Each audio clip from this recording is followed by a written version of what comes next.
The patella tendon bearing cast, or PTB, is usually applied as the last stage of treatment for tibial fractures.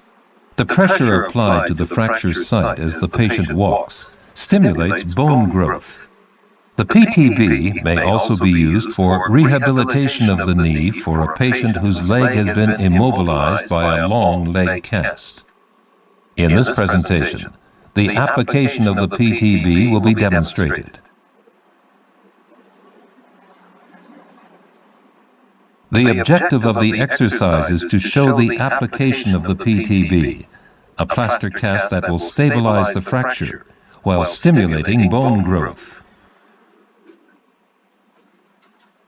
The PTB is indicated as the final stage of treatment for tibial fractures and for rehabilitation of the knee. To apply a PTB, the following materials are needed: a stockinette or tubular gauze bandage, cotton wool for undercast padding, scissors, plaster of Paris bandages in rolls of varying widths, plaster slabs, generally 5 layers thick and available in differing widths, a walking rubber, and water or another wetting agent.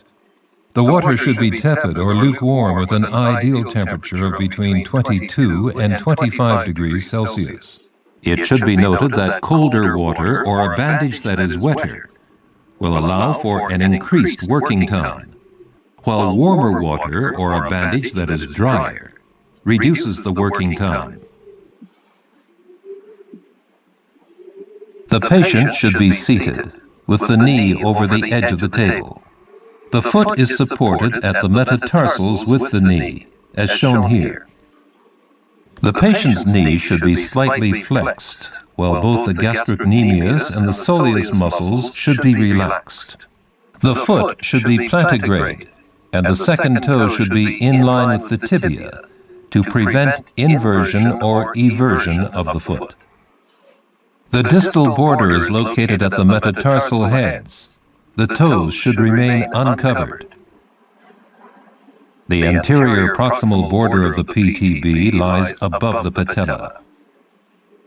The posterior landmark is 2 fingers below the popliteal crease, so that the patient may not bend the knee more than 90 degrees, which would cause rotation.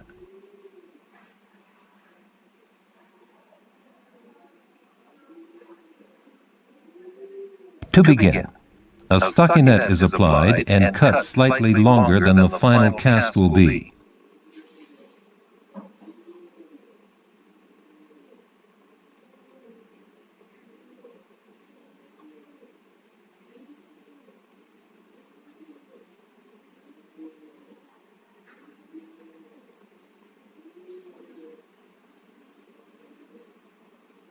Starting at the distal border, the cotton wool is gently wound on, once around the foot, and then around the ankle in a figure of 8, making sure that the edge does not cut into the 90-degree bend of the ankle.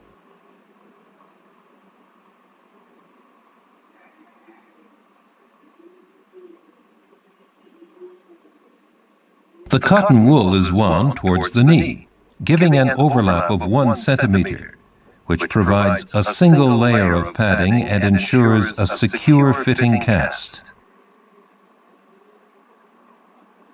A piece of cotton wool is used to pad the patella.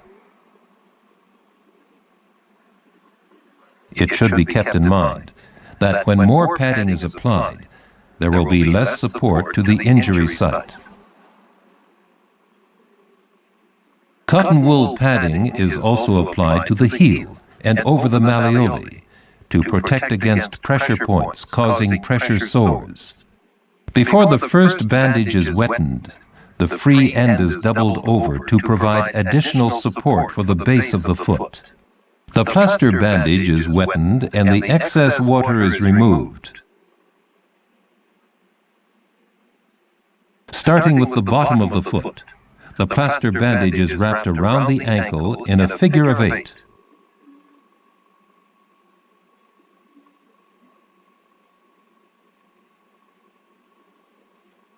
The bandage is wound around the leg towards the knee with a 50% overlap.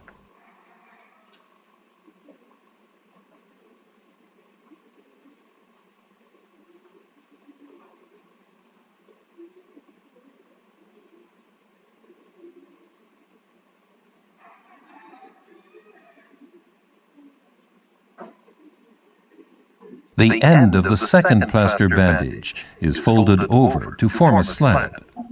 The bandage is wetted, and the slab is placed over the patella.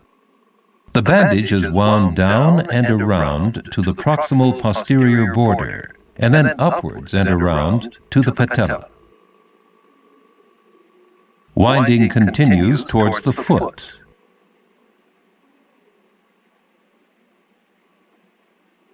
And over the heel.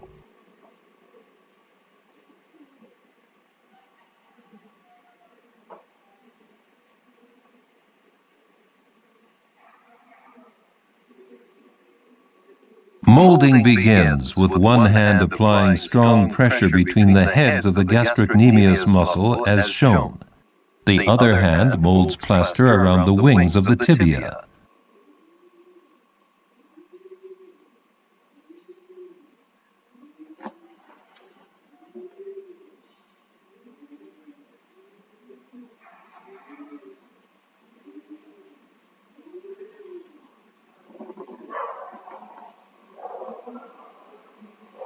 The thumbs are then used to mold around the wings of the patella and the quadriceps implantation area.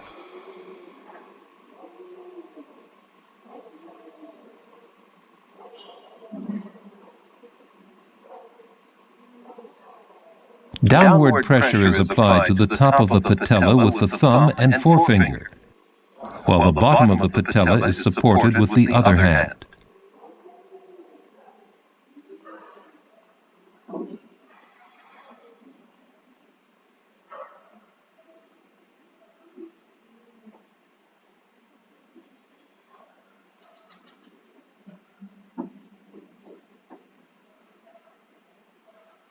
The stockinette is folded over the proximal edge of the cast.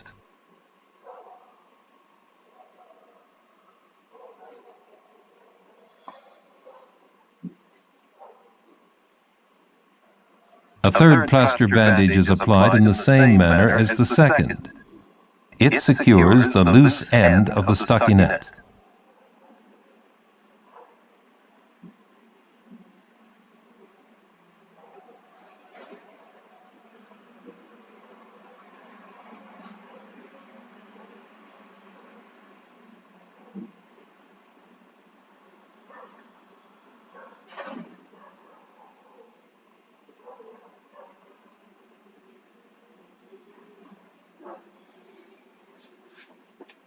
The plaster is molded to the curve of the tibia, the malleoli, and Achilles tendon.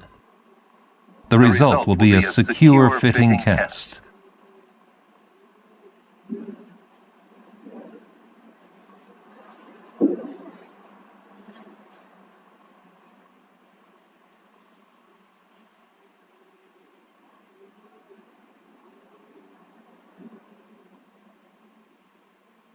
The extra plaster covering the toes should be noted. It ensures there will be adequate support for the metatarsal heads. The excess plaster is now removed with the scissors, and the stockinette at the distal end is cut and folded back to reveal the toes.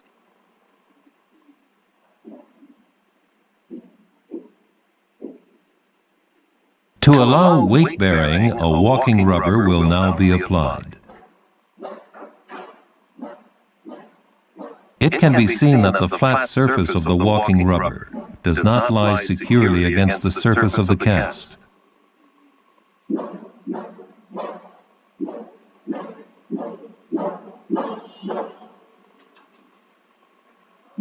Therefore, a plaster slab is folded over, wetted, placed in between and molded to ensure the stability of the walking rubber.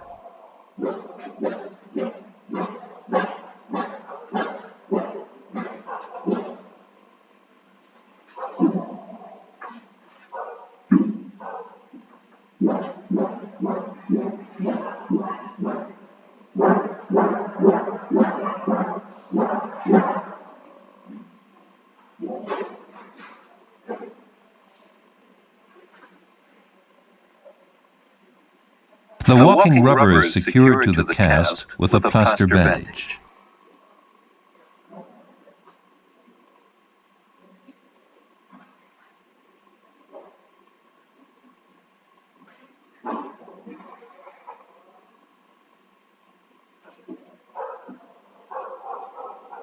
Care is taken to ensure that the weight-bearing walking rubber lies perpendicular to the axis of the tibia and the back of the walking rubber is in line with it. This position will encourage the patient to walk with a rolling movement of the foot, rather than by placing the weight on either the heel or toes.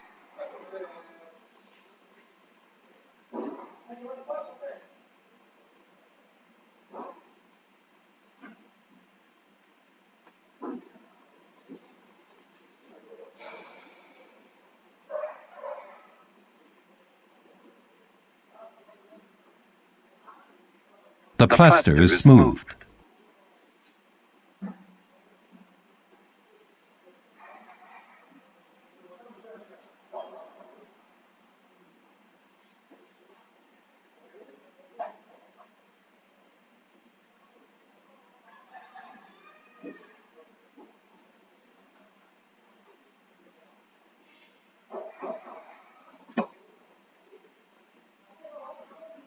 The secure fit of the cast is verified by having the patient attempt to rotate the leg.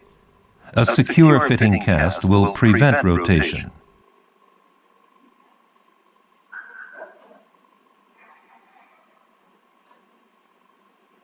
Flexion at the knee is also checked. The patient should not be able to flex the knee more than 90 degrees. As the PTB functions as a weight-bearing cast, the patient should be instructed to wait 36 hours before beginning to walk, to allow the plaster to set.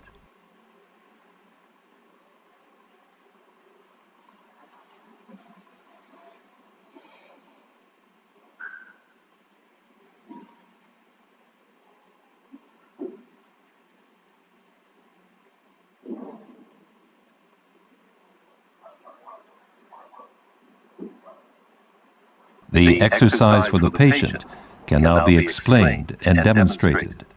The patient sits with the leg extended, lowers the leg to the point of soreness, holds the leg there for 5 seconds, and then extends the leg. The exercise should be repeated as necessary to relieve any soreness of the knee. The application of the PTB, or patella tendon-bearing cast, is now complete.